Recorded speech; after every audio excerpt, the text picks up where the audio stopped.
Hey there, tech-savvy friends. Welcome back to my channel, where we break down the latest tips and tricks for navigating social media like a pro. Today, we're diving into something super straightforward: how to delete a Facebook Marketplace listing in 2025. Whether you've sold that old bike or just decided it's not the right time to list your vintage camera, this quick guide will have you sorted in no time. Let's jump right in. First things first, make sure you're logged into your Facebook account. Grab your phone or hop on your computer, either works fine. Once you're in, head over to the Marketplace section. On the app, it's that little shop icon at the bottom. On the website, you'll find it in the left-hand menu. It's your go-to spot for buying and selling.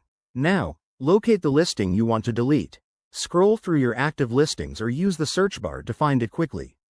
Once you spot it, tap or click on the listing to open it up.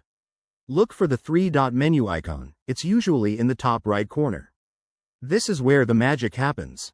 From the menu, select Edit Listing, or something similar. It might say Manage, depending on the latest updates in 2025. Inside, you'll see an option to Delete or Remove Listing. Go ahead and click that. Facebook will probably pop up a confirmation box to make sure you really want to do this. After all, we don't want any accidental goodbyes. Just confirm, and poof, your listing is gone. And there you have it. You've just freed up space in your Marketplace feed.